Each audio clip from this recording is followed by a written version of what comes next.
Well, I don't have a studio. You'll have to tell me how to do that. I will. I'd like to figure it out. And 5, 4, 3, 2, 1. Hey, what's up? I'm Tony Taylor. Are you here for Leaders Lead the podcast? Let's go. Hey, how did you beat me? Look, let me tell you about this podcast. We got like 5 seconds. Leaders Lead the podcast is about leadership. Not just the leader without, but the leader within. All of these leaders that I'm talking to across the country, well, across the world now, they have one thing in common, and that's that they have overcome some insurmountable obstacles to get to where they're at today. Come on, let's go.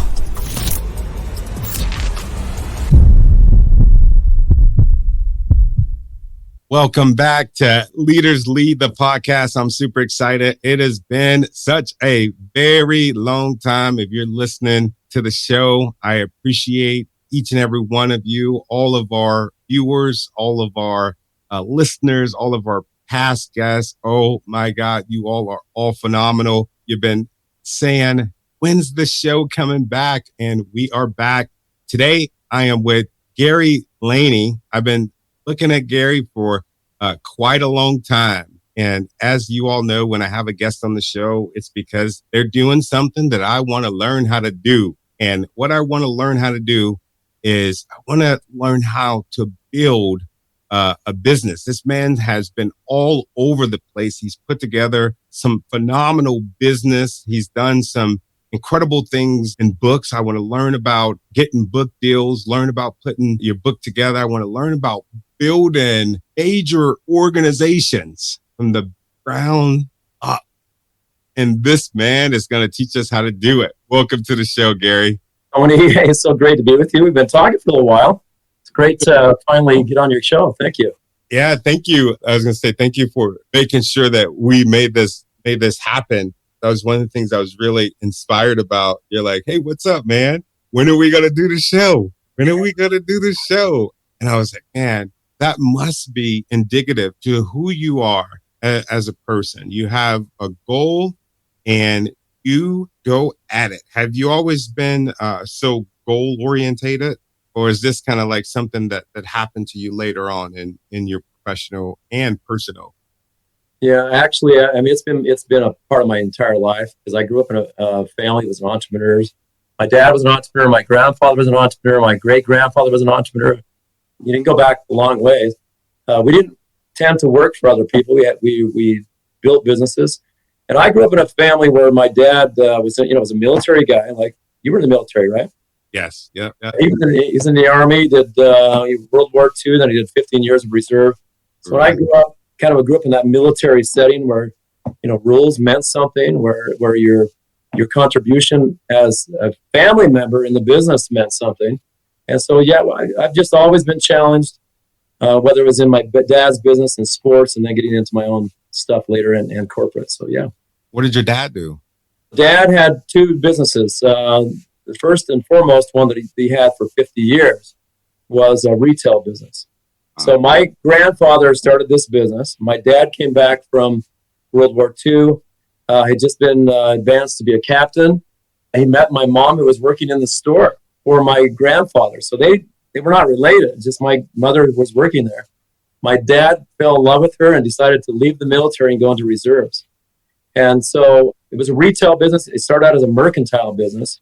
And the mercantile is kind of like a small, I used to say Sears. Sears is not the place it used to be. Like a small Target, like a small Walmart that had everything, appliances, clothing, electronics, both men and women. The worst part about working there as a kid is they had a women's department that sold like women's things, bras and things, and I'd have to help them sometimes. I didn't like that. If you can imagine somebody, a woman says, "Hey, I need this Playtex bra. Would you mind going and getting it?" And I go, "Oh, I don't think I want to do that." I was like 10 years old, 12 years old. Anyway, so the bottom line is, I'll get back to your question. That's good stuff, man. A chain of stores, and mostly in Utah, Nevada. And so I kind of grew up in that setting where I learned everything about retail from the ground up.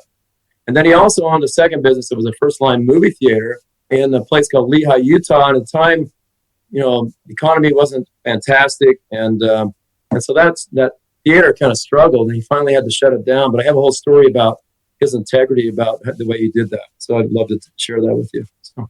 Wow. What would you say was probably the biggest lessons that you learned from your parents during that time, and being somebody that would go into entrepreneurship? What would you say is the biggest lesson? So I'll start with my mom, because my mom worked in the business, even though she was a true mom. I mean, she would work there during the daytime until I got home from school. Then she would go home, and because I would go from school to my dad's store, my mom would go home so she could do things she wanted to do there. And she was the person that really taught me how to treat people.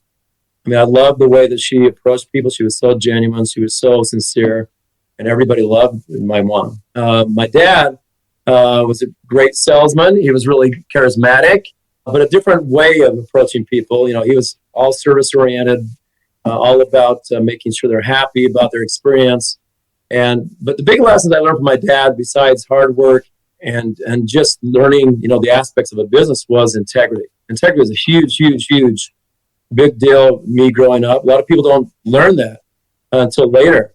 I learned it from a kid. One time I was like 7 years old, and I went into a store, and we were walking around with my friend, and there was a package of candy open. I was 7 years old. I just grabbed one. You know, I mean, it seemed harmless. I didn't even think about it. I just grabbed it. A penny, you know, probably worth a penny or less. Mm-hmm. And before I knew it, some big hands grabbed me from behind and said, "Young man, what do you have in your pocket?" I said, "Oh, this piece of candy." He says, "Well, is that yours or is that ours? Did you pay for that?" I said, "I didn't pay for it." I was honest about it. He says, "Well, I think we should talk to your dad about this, don't you think?" I mean, he could have just said, "Well, don't ever do it again. Send me away." This guy decided to teach me a lesson. My parents were in Hawaii on a trip at the time, and my sister was running the store, and I was helping after school. You know, cleaning, stocking shelves, that kind of stuff. So this guy marches me down to my store, which is down the street. So one store to the other store, and my sister's there, and she found out that I'd done this. She was just mortified. He said, "Oh, no, you're kidding. My brother wouldn't do that." He said, "Oh, yeah, he did. He took one piece of candy." So my sister explained my parents were out of town, that when they got back, that I'm sure they'd want to talk to him. So I thought, oh, maybe I'm off the hook. You know, I don't have to worry about this. So my parents come home. My dad was really, really concerned. My mom concerned about how I might get in trouble, but she was supportive of my dad. So my dad takes me up to the other store. We meet with the guy, and the guy says, "Well, we probably should learn a lesson from this, don't you think?" Okay, what does that mean? You know, and so he and my dad and I worked out a deal from a piece of one penny piece of candy to go out and weed the back of his property for like the next week, every day. So I'm telling you, I learned I would never, ever do something that would cross the line. But later on, my dad, I think he probably had a concern that I might continue to do this kind of stuff. So one more little story. I was walking home, because our home was like three blocks away. So every day I'd go to my dad's store. He'd give me a list of stuff to do.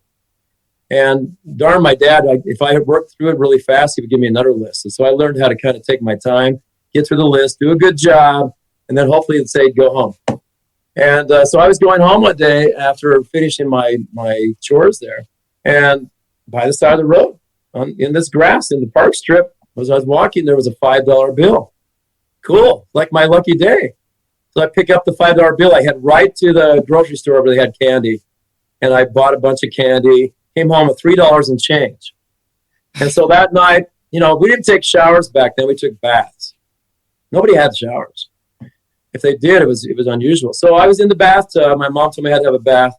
And then she came in to clean out my pockets and found this money.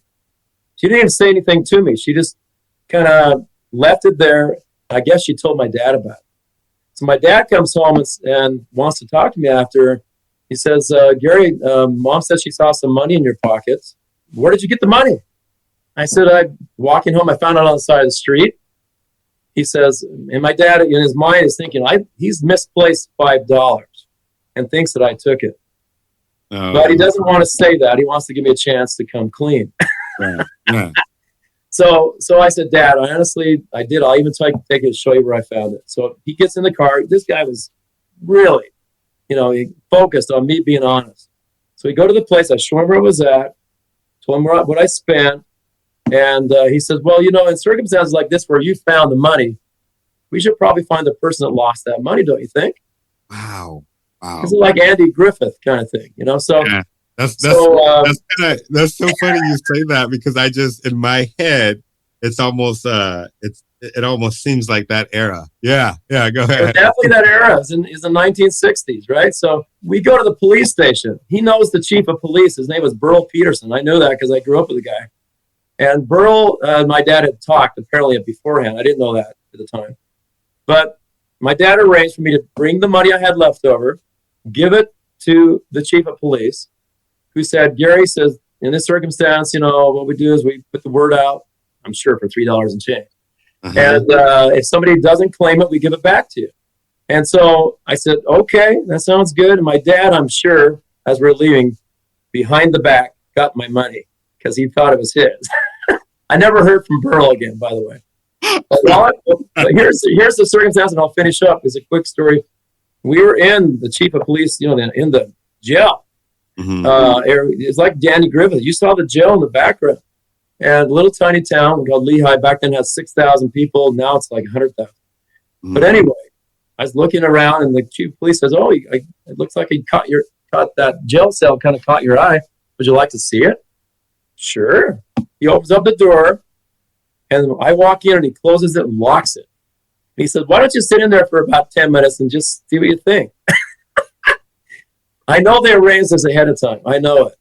And so 10 minutes later, I'm walking out. I go with my dad. I never saw the money again.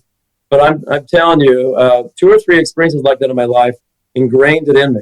And he was careful about it. He wasn't mean. He wasn't abusive. He was very careful and pensive about what he would want to do to help me learn a lesson before it became a problem. Yeah. And I don't know that I would ever had a problem, but he wanted to make darn sure that wouldn't become a problem. And so I really respect my dad for teaching me the importance of honesty, integrity, that kind of stuff. Wow. What an incredible story. And what I got from that as a student in this lesson or this episode of Leaders Lead is the integrity builds trust. And that's one of the bigger things that you got from your father was that, if people are going to take you serious, they need to be able to trust you. And what you need to have is integrity. And I feel like that is what's missing a lot in a lot of these businesses. That's the first thing that my partner and I, when there's a new thing or new doodad, how can we really trust that with our hard-earned money? And it sounds like you got that built in you earlier. So now businesses trust you, right? Am I picking this? No. Right? You're spot on. In fact, later on, I worked in corporate for 25 years. I had 2 experiences. I won't share because it's a little personal, but where they wanted me to do unethical things.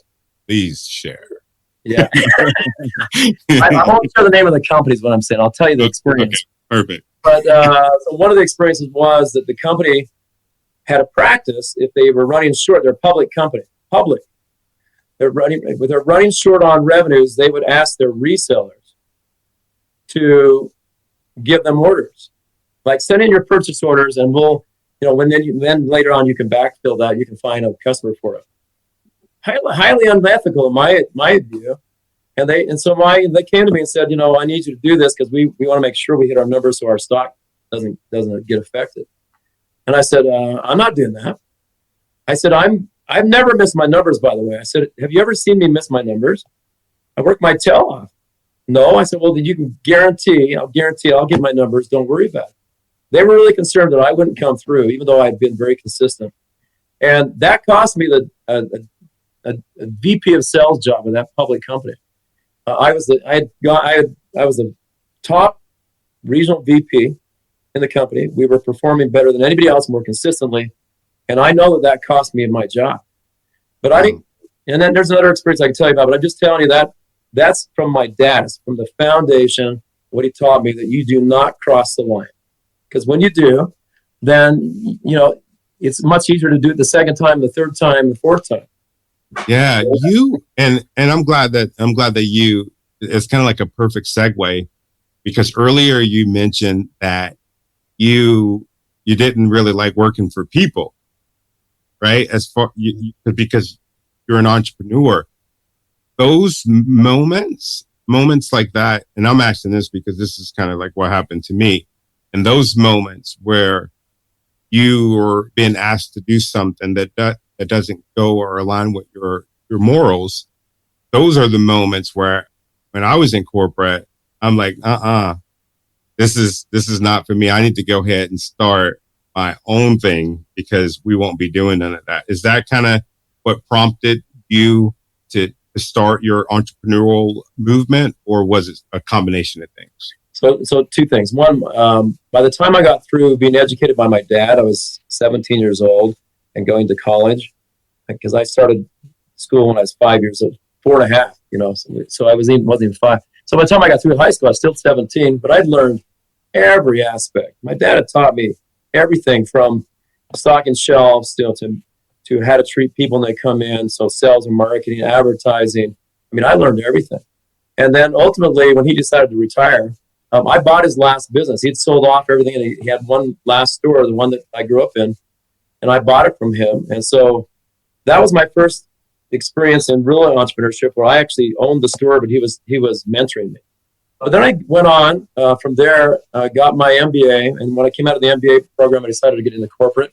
Did corporate for actually I did publishing before MBA, and then went back to the same company, then did high tech software sales and marketing for 17, 18 years.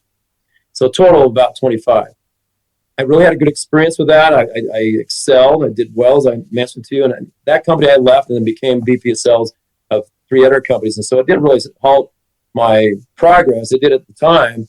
But, you know, I was ambitious and I was a performer. And so your performance will guide you, I think. So after about 18 years, though, my children were getting older and I was gone. When you're a VP of sales for a company, especially a public company, you're always gone.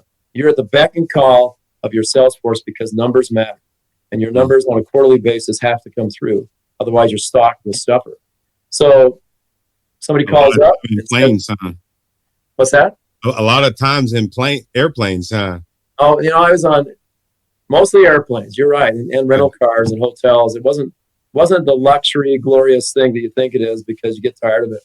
You go to a hotel, you go to an office space, you don't get to do anything but that. And sometimes at night you have dinners and stuff. But so at the point, it was about 2003, 2 years past 9/11, which is another story I'd love to tell you about. But I tell lots of stories, so we might get off track. You have to keep me on track. No, man. Like, hey, this is like I said, man. This is a conversation, man. I'm loving this. Right, I know our listeners are loving this as well, man. That's how we learn, is from the stories, man. And this is why you're here. You're mentoring me, brother. This is good stuff. Thanks, man. Thanks. So back to the entrepreneurship thing. So I decided in 2003 I was going to leave corporate, because I wanted to be at those baseball games, those wrestling matches, those tennis, matches with my children and their activities in our church and just whatever. I want to be home at night and have dinner with my kids during the week. My weekends, I always reserve, except sometimes I had to leave on a Sunday to go for meetings on Monday. So I felt good that I had done my best, but here I was. Okay, you know what? It's time for me to enter my entrepreneurial roots that I grew up with, like my grandfather, great grandfather, my father. And so, how do I do that? I was in the middle of building. I was an executive in a public company. I was doing well, but I was building a multi-million-dollar house near San Francisco in 2003, and it was finished in 2004. So you're doing good financially then, huh? I was doing well. I had good cash flow. I was working on the retirement. Had a really good cash flow. And this house, I had a loan, I had a construction loan, a 7-figure loan, and then I had a credit line. And so I was feeling good about things until I decided to leave, and I left my corporate job to become a partner with a guy so that we could run a training company. And I won't get any more personal than that about it because I don't want to divulge names and stuff. Yeah. But I was excited because it seemed like I had some security because it was an existing business. I'd be a partner. There was opportunities, to take over the business in the future. Unfortunately, I had never been in a partnership before, except for my dad, who I never had to worry about. This partnership wasn't leveled on both sides. And so I can get into it. I didn't realize that.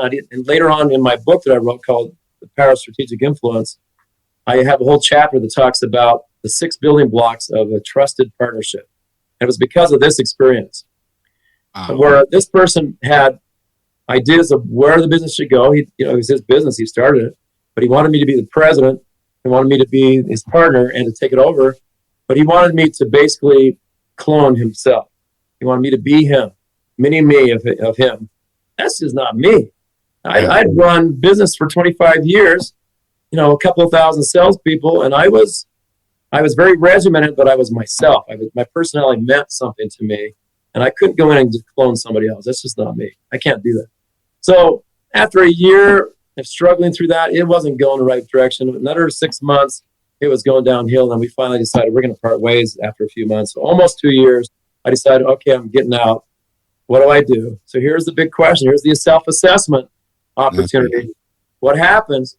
Do I call a recruiter and get back into high tech? That was the easy way. I could just go back in, even though I've been out for 2 years.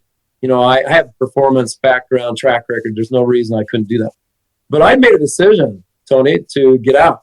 But how do I legitimately do this without putting my family at risk, my real estate project at risk?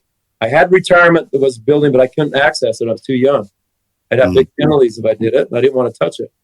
So I relied on the things that I had been built with. That is, the relationships I had, the network I had built, the competencies that I had garnered over the years. I had a lot of competencies. I came out at 17 years old.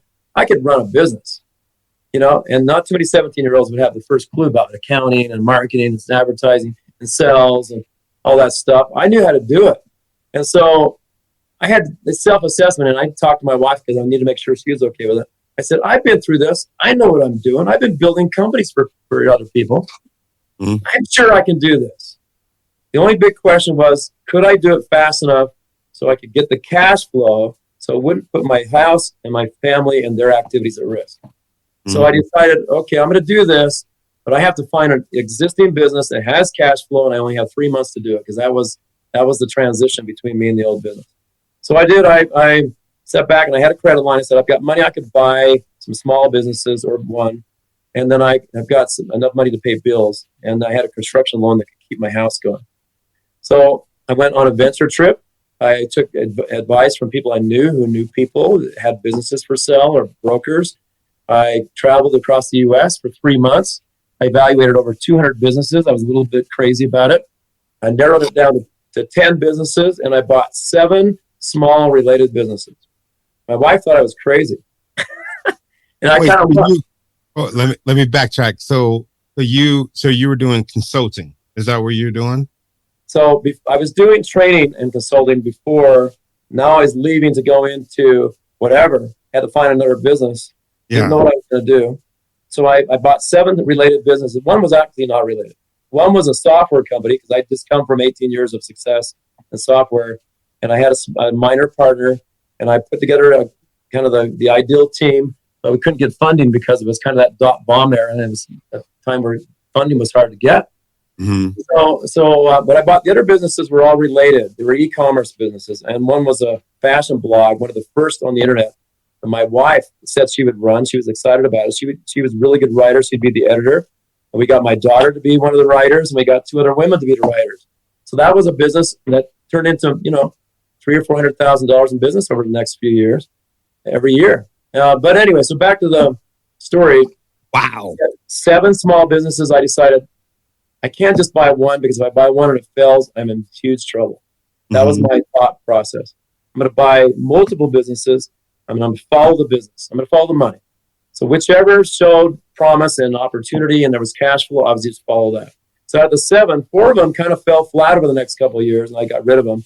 3 of them turned out to be amazing businesses and became, multi-million-dollar opportunity for me, and allowed me to finish my home, to keep things going well, to make good cash flow. It's making more than I was making before when I was in high tech. And then I sold everything in 2012, my house, my business, everything, and cashed out debt-free with a bunch of nest egg to buy my next house with cash. Yeah. In the Bay Area, which wasn't easy to do. So that's how I got into entrepreneurship. It was risky. It depended on my competencies, which I had many, but I was looking for that one thing that I teach about, and it's going to be my next book. And that is, what was my one superpower? What was that one thing that I was very good at, that I could rely on, that I didn't have to worry about?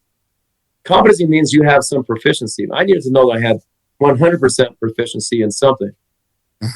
And that one thing was adaptability.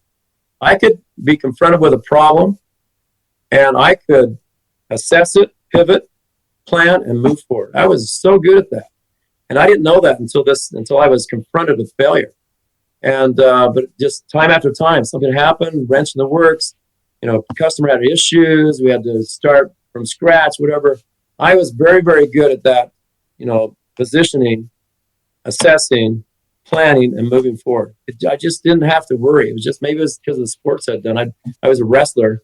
I was in track. Track, it's a straight line. And wrestling, it's all over the place. And I learned how to be agile. I think that's the word I was looking for. So sorry about the long story. No.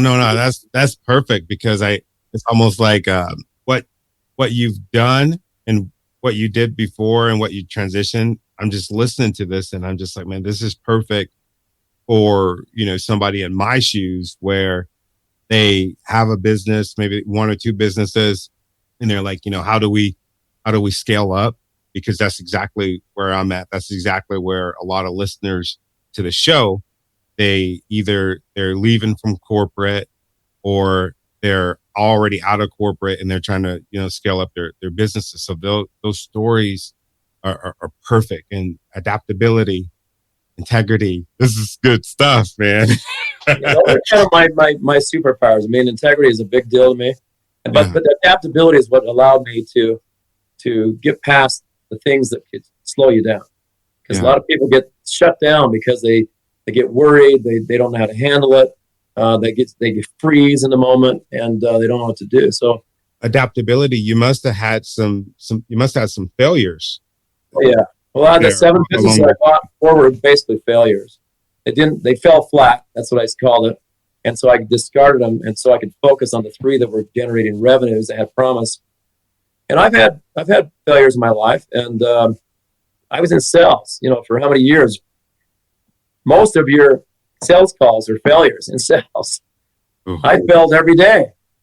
But I had to pick myself back up and think, don't take it personally.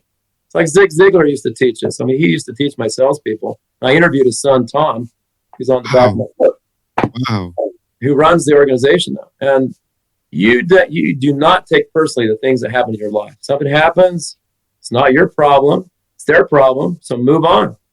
And it's all about the law of averages, right? So it's about learning what your proficiency is to a level of math. So you can say, I win 20% of the time. I win 30% of the time. So I need to do this many calls, and I just need to worry about the numbers. It's a numbers game.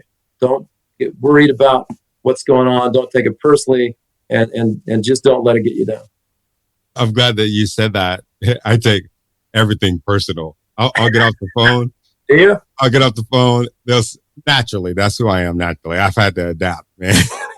But I get off the phone, a sales call, and I'm just like, why am I not closing? Is it the way that I sound? Am I too happy? Do they think that I would get all in my head, and I'm just like, okay, pick up the phone.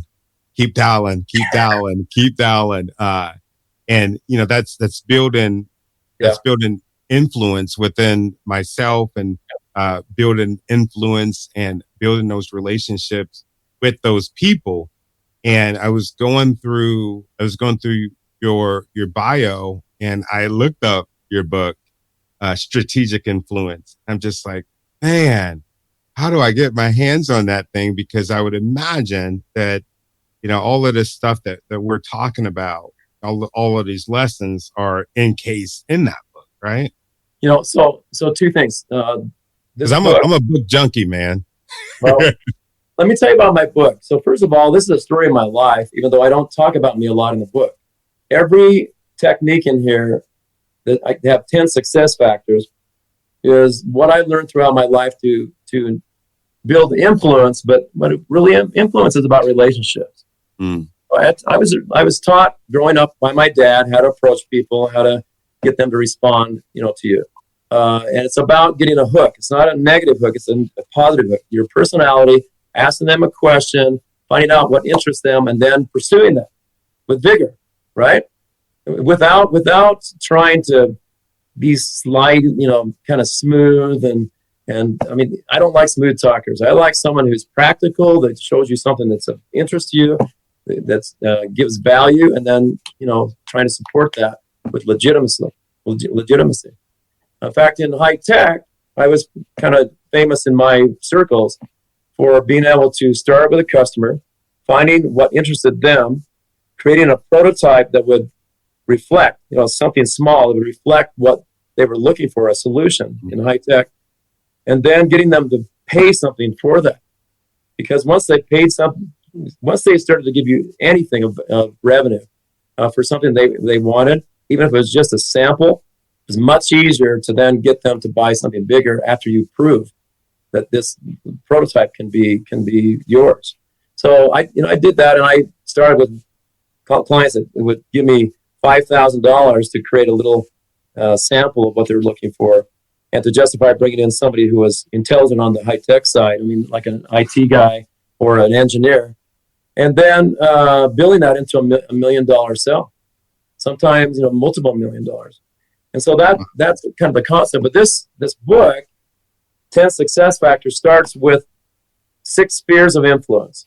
The first one is about perspective, and it's not a success factor. It's about having a mindset that says, I have to have a survival mindset when I get into a new project, when I start a new company, when I start a new job. Otherwise, something comes along the way, you could question your decision.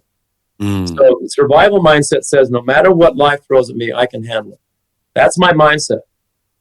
Then you get into it and say, okay, but I can't do this alone. So the second aspect of perspective is people. Good to have a conscious, survival mindset, but without knowing that other people need to be involved in that, it's going to be a destructive journey. So you have to say, and in leadership, by the way, leaders are made, they're not born. Wow, y'all are listening to this. This is so good. I mean, that's right out of my new book, but it's about thinking to yourself, I don't get to proclaim that I'm influential. I don't get to tell everyone and stand up and say that I'm a leader. I have to prove it. And so people follow you. They might follow you because you have a lot of followers, but as soon as they find out you're not genuine and that you don't really have any depth, they're not going to participate with you. I really don't think there's going to be any engagement. So that's why I think leadership is so important to learn along the way, that it's a step-by-step process. Number 1 is a mindset. Number 2 is accountability. That's sphere 2. Accountability means I accept personal responsibility for the things in my life. I don't care who caused it. I'm going to take ownership for it, and I'm going to run with the ball, because otherwise I get stuck in a rut. Second aspect of that is becoming self-reliant. Self-reliance means that people can rely on me to get something done. I have personal, confidence that I can get something done if somebody asks me to do it. That's accountability. The third sphere of influence is relationships. Once people can rely on me and I have some kind of a reputable background, then they want to engage with me. Hopefully to the extent where they want to partner with me. So in LinkedIn, I was number 663,000 out of 1 billion that joined LinkedIn. Back in 2004, 2005, whatever it was, I was one of the first million. And you'd think I'd have millions of followers by now, but I didn't take that approach. In the beginning, I decided I have to know the person before I connect with them. Now, I've modified that since then to think it has to at least be the profile of somebody I'm looking for. Yes. So don't connect with anybody for any reason. Connect with people that are in your profile. And then with the aspiration that there might be a few of them that bubble to the top that can become partners, trusted partners. So that's the relationship side. The next, and I'll give you the last really three really quickly. Next one is leadership. Now I've proven that I can be in a relationship on a trusted basis. Now I can become a leader. And as a leader, I have to assume the role. I don't just jump into leadership. I step up to the plate and I say, okay, what does a leader require? What are the requirements? What should I be doing? How am I accountable to these people? And how do I prove to them that they can trust me and we can move forward? Yeah, the second aspect of that is, as a leader, you're learning how to become a leader. I need to prepare for my ultimate journey, which means let's not be mediocre leaders. Let's be fantastic leaders. And we want people to say, you were the best leader I ever had. That's what you want people to say about you. And I've had people tell me that before, and it kind of shocks me sometimes because I feel the same way. But I've had people tell me that. And so we get into the opportunity phase, which is what my book's all about. It's what my second book's going to be in depth about. And that is identifying two things. One is your personal driving forces. It's your purpose, passion, and your motivation for why you do what you do. Think about your life, Tony. What are the roles you have in your life, and what's the motivation behind each one of those roles? What's the purpose? Mm-hmm. And I've got 7 in here that I've used throughout my life. You need to figure out what those 7 are for you. I like 7 because maybe you'll use 1 a day or whatever role you have. But the second aspect of this opportunity sphere is what I call competency. So a leader who has started at the beginning, became accountable, learned how to develop relationships, learned how to gain trust, learned how to assume the role, now is in this opportunity where I can do whatever I want if I continue down the same path. And I need to learn how to become competent so that people feel like I actually add value to them and to the business. And then hopefully in my next book is about finding that one thing. What's that one thing that you can do super well? Let's call it a superpower. Let's call it high proficiency, world-class expertise, okay? So that people look at you and say, wow, that's the GOAT. Tony's the GOAT of that thing, of that one thing, whatever it is. At least in your community. It doesn't have to be the whole world, but you're the GOAT of something in your community, your circle of influence here locally, but it could go regional, it could go national, it could go worldwide. Some people are able to do that. So that's what the book's about. And the last part is about giving back. It's about learning that early in your life, even if you're not wealthy, you need to learn how to help other people. And the best way to help someone is help them solve their problems. Mm-hmm. You can be kind, you can be generous in different ways, but the best way to help someone is to help them solve their own problems so they can carry on and become like you and learn from you. So that's that. That's my book about strategic influence. I call it strategic because it's not social media influence. It's about relationships. Strategically, who do I put in my sphere of influence that can help me and I can help them? It's two-way. It's a two-way relationship. So wow. Sorry for the long dissertation. No, man, that's important. What I noticed was because I was an entrepreneur, a new entrepreneur, I wanted to do everything myself, right? I wanted to do everything myself. And it was almost like I was going against the man and I needed to just fly alone. But I would kind of shy away from certain relationships. And I'll never forget when one of my good mentors, somebody was like, oh, let me connect you with this one person. And I'm like, what do they do? They're like, oh, he's a motivational speaker. This is when I was going full time as a motivational speaker. And I'm just like, why would I want to talk to another freaking speaker? There's nothing that freaking, we're competition. But that was the wrong mindset. When were you a motivational speaker? What years? Man, I would say the last 6 years, all the way up until COVID. But I was doing it as I was still working in corporate, man. So that's 6 to 10 years. But I met this one guy, man, and he totally changed my life. It had nothing to do with it was just the love. It had nothing to do with competition or anything like that. It was him basically passing the torch to me, and it helped me out quite a bit to what I do right now. So that's why, as you're explaining the book, strategic influence, man, I was smiling so much because that's exactly what it takes. I look in some of my LinkedIn messages, Gary, and let me tell you, for years. I've been on LinkedIn, just like you, for a long time. But I wasted a lot of time not being strategic in who was influencing me and who I was influenced. And I was just kind of all over the place. So that's why I'm excited for our viewers or listeners to put their hands on this book. I definitely want a copy. Where would we go to get a copy of this book, Strategic Influence? Well, so Amazon's the most logical place. You can also go to my website, GaryCLaney.com. You can also go to the title of the book, thepowerofstrategicinfluence.com. But Amazon's the quickest way to do it. The ebook is really cheap on Amazon right now. They're supporting me in some kind of a promotion, so it's like $2.99. But it has all the graphics in it. The paperwork I like because you get to hold it and make notes and things. Yeah, but so I have to ask you a question. So the motivational thing, you and I are so much alike.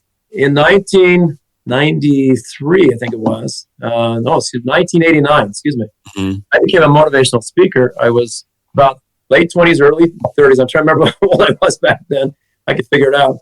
But I left my corporate job in between getting my MBA and also going into high-tech software and decided to become a motivational speaker. I had a friend who worked for this company, and he was a speaker. They had like 30 speakers, and I did an audition. They liked me. They brought me in. Here was my problem, and I relate to it so much about you. I felt like I didn't want anybody to do anything for me because I wanted to have a story that I did it all myself. Yeah. I wanted that story. I'm self-made. I didn't need any help. I made it to the top, and so can you. That was my speech. And I learned that was a terrible strategy. Mm-hmm. And that's why I talk about self-reliance in my book. But the second half of the message is you don't ever, ever really become self-reliant. Ever. You have to depend on other people to maximize your potential. And I didn't realize that at the time. And so I did well. I spoke for 4 years. I was traveling 45 weeks out of the year. I was in 3 cities a week. And I was gone from my family way, way, way too much. And so I was never gone. I was never home on the weekends because they had these seminars on Fridays, Saturdays, and Sundays. And I'm glad I got the experience, but I regret that I was gone from my family for almost 4 years during all that time. I was home Monday through Wednesdays every week. It was kind of a weird time to be home. But I was like you. I just felt like I had to have the story where I did everything myself, and it was the wrong strategy. Yeah, because it's not true, and I look back now, and I'm just like, my wife, she played a huge, huge role as far as, us in our business. But, everybody outside of that, it was just tunnel vision because I thought as far as being an entrepreneur, I had to go at it alone, which is weird because I picked up this skill of being able to connect with people in corporate, but I thought that I didn't need it once I went and did it alone because I was thinking, oh man, I don't need to go to no freaking networking. Well, I figured out that I didn't like networking because a lot of it is kind of aimless. It's like, it's like go where you just go to where you're herded into some vacuum of a place. You go, you have drinks and that's networking. Where I learned, that's not networking. Where I learned that, there's folks like you that I've had on the show, we've gone to make well over 6 figures together. To me, this is networking, right? So I owned a company, I co-founded a company called Trustegrity. I built into a national networking, professional networking organization. And I sold it during COVID. Kind of wish I hadn't now. But it's gone on to be triple, 3-4 times as big as it was. The whole idea about that was creating meaningful relationships. And in my book, I talk about how do you identify and gain the attention of the right kind of influential people who can help you succeed. That's what networking is really about, is navigating through the right group of people to find those few individuals that can help you and you can help them in a way that's really powerful. So not just like a shotgun blast. Let's just go network with. Yeah, you don't show up with a card, a stack of cards. You hand them all out, and nothing comes from it. Nothing. Yeah. It's only when you have a concerted plan The people I admire that go to those events do their research. They find out who's going to be there. They look up their profiles and they decide who they want to find. And then they seek them out. And then they find that's how you really do it. People that just sit around and shake hands and give out business cards, it's a waste of time. My company didn't do that. We had meetings, we had discussions, we had meaningful kind of activities. So I agree with you. Yeah, that is strategic influence right there. Yeah, man. So I got one last question, and then you can say whatever you want to say. But who do you think that we should have on the show? Well, I guess it's a compounding question. And what should we ask them? I'm talking about one of maybe somebody that you work with that's the most interesting, somebody that's just really cool, doing some amazing stuff that our audience would really, really, really stand to benefit from hearing. Well, I have a ton of friends who are entrepreneurs.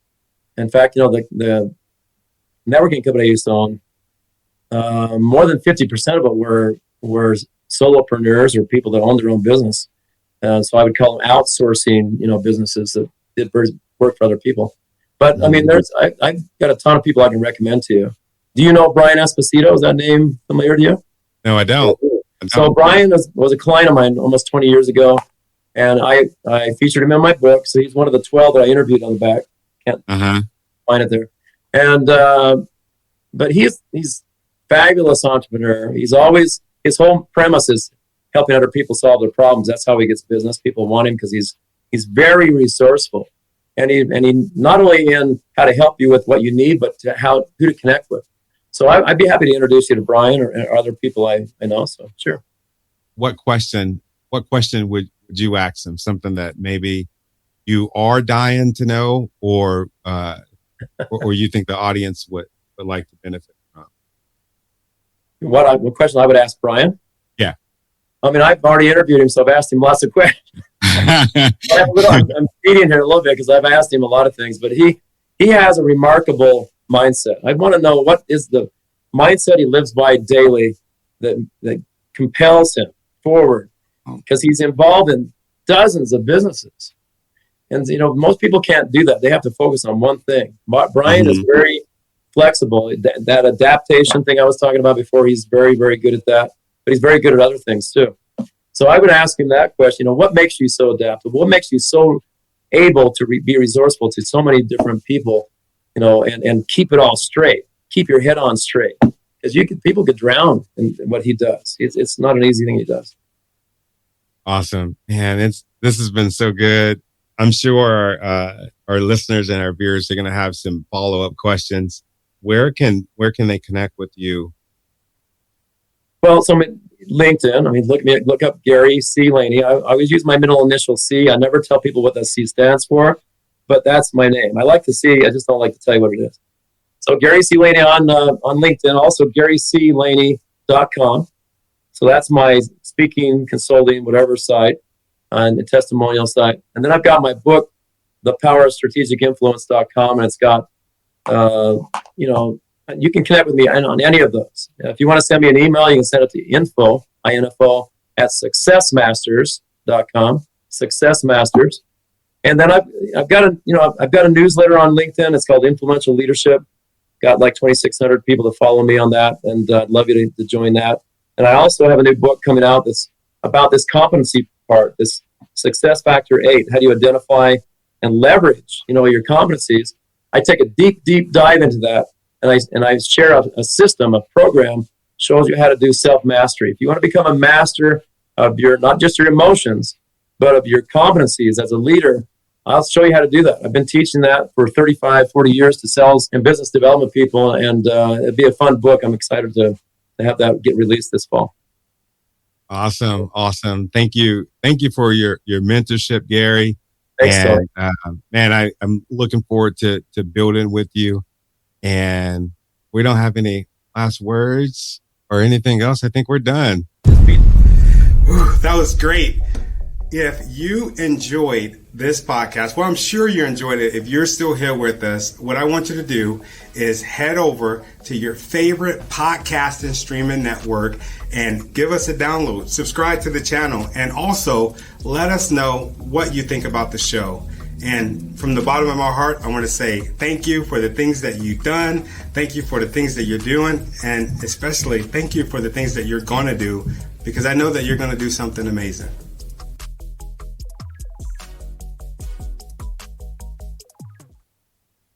Well, that was awesome, my friend.